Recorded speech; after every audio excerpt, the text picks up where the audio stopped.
our hands together to welcome our Toastmaster, Sheldon Fernandes. Sheldon, my dear friend, is a really close friend of the beautiful and wonderful couple tonight.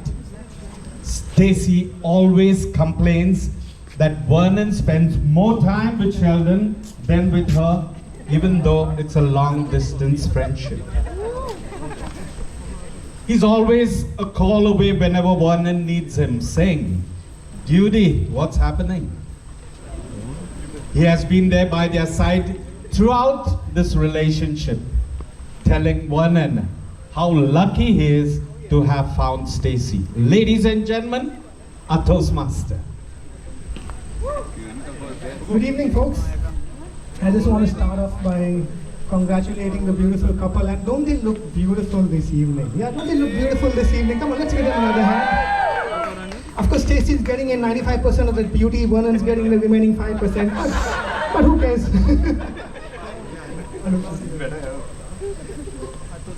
But who cares about that? So my name is Sheldon. I know Vernon and Stacey for the past maybe 7-8 years, not that long. I have no idea why he's asked me to give this toast. Yeah, it's the first toast I've ever given. Most probably, going by what I have to say, it's going to be the last toast I give to. I don't have much marriage advice to give them, not having much luck in that area myself. But so I thought to myself, now what am I going to speak for? What will I speak that will make people actually listen to me and make it interesting? So here's what I thought. I'll crack some jokes on the wedding couple. Everyone likes to listen to some jokes on the wedding couple, right?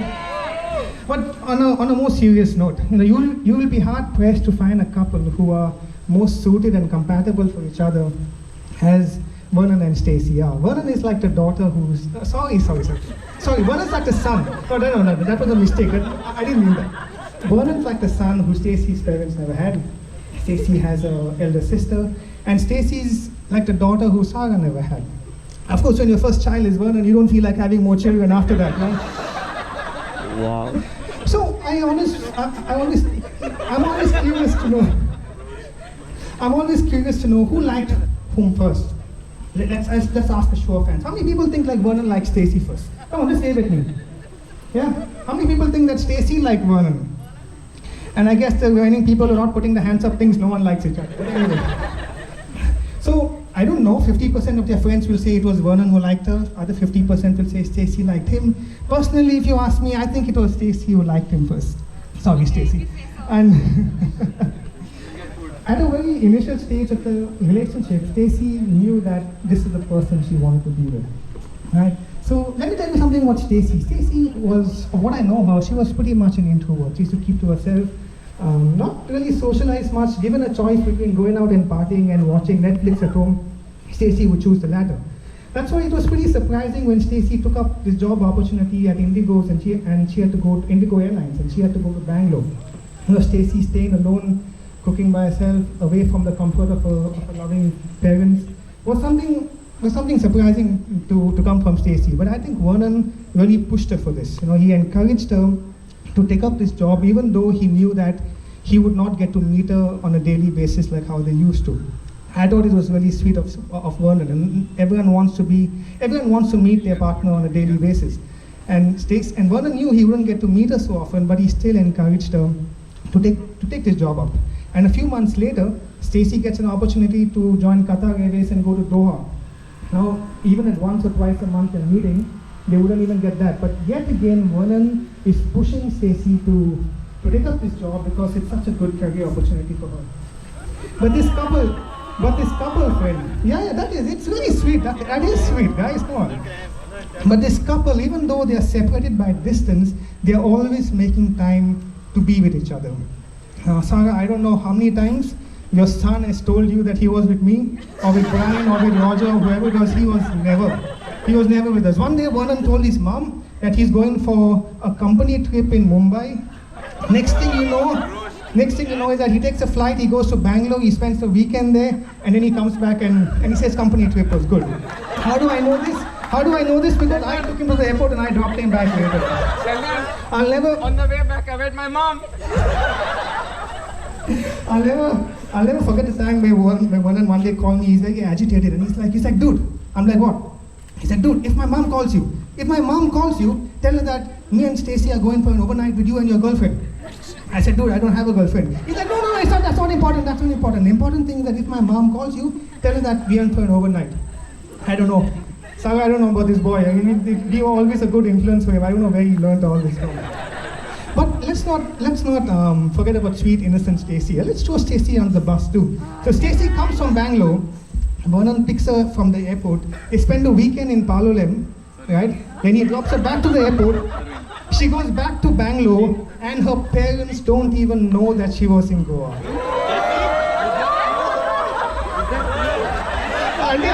Auntie, I told her, go home, say hi to your parents, let them show you some love, let them give you some food to eat and all the things that parents do. But this children really went wrong with them, I don't know. But the point I'm trying to make, guys, is that they always took every opportunity to make time and spend time with each other, right? Let me tell you about Vernon. Vernon is pretty much an extrovert. He has a lot of friends.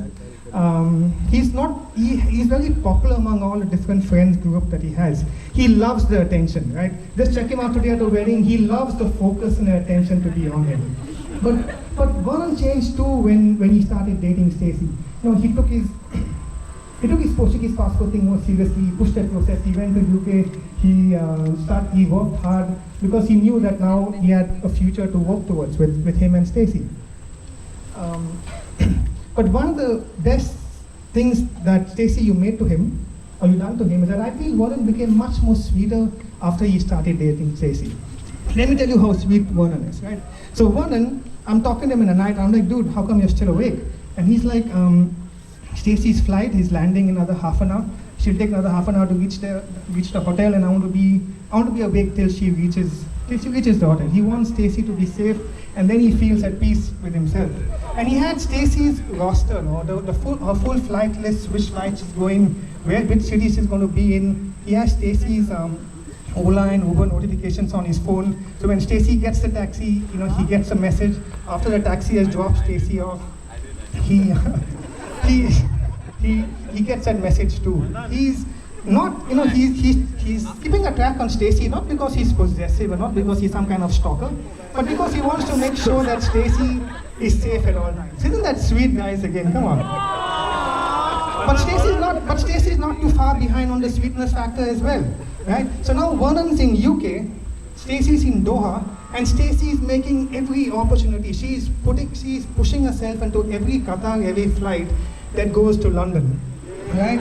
She is threatening a colleague. She's exchanging rosters. She's hiding in the baggage compartment. Everything that has to be done, she's doing to reach UK and spend some time with Vernon.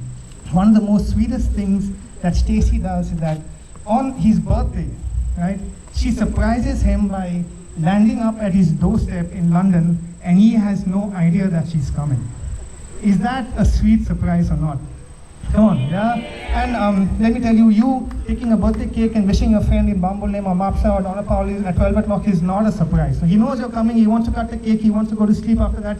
But going to a different country to wish your boyfriend on his birthday by surprising him on his birthday, and he had no idea she was coming, is one of the most sweetest things that a girlfriend or wife would do, right?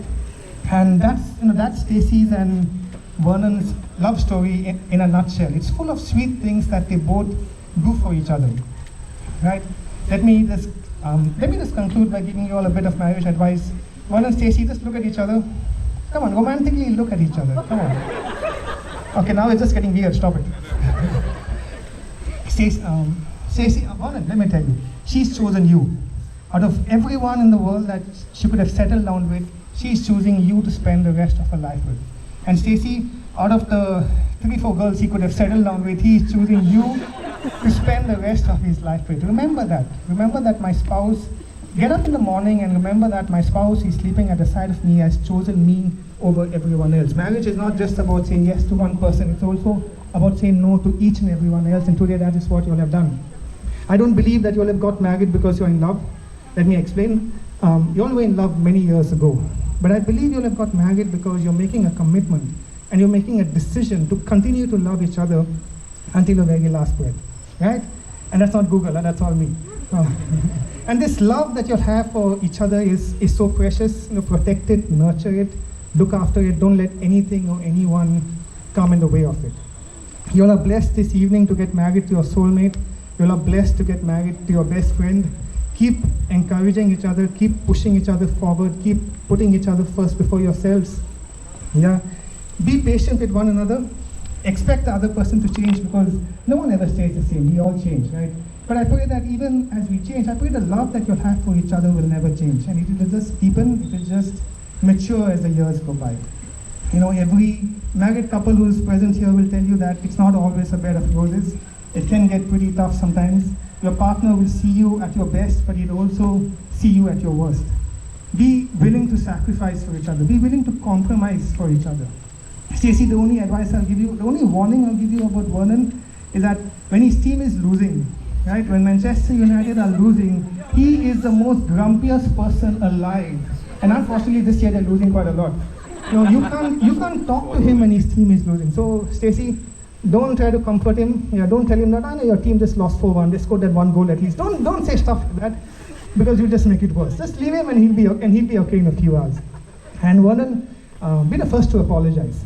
Yeah, it doesn't matter who started the fight. It doesn't matter who was right or wrong, who had the better points, and just remember that be the bigger man, be the bigger person. Remember that your relationship is more important than who was right and wrong. And of course, Stacey would like to hear that she was right a few times too. So I believe, when Stacey, that your best days as a couple are still ahead and not behind you all. I believe you have so much more to learn about each other. There's so much more to experience together. There's so much more of love still left for each other, right? On behalf of everyone gathered here, on behalf of your family and close friends, let me tell you that, you know, we are gathered here, and we're not just here to watch you all getting married, but we are as happy today as you all are. Your happiness is our happiness. Your joy is our joy this evening. We are excited for this journey that we are starting with together. We wish you all the very best that life has to offer, and in this married life together.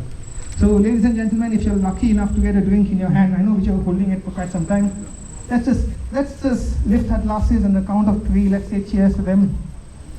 All right? 3, 2, 1, cheers.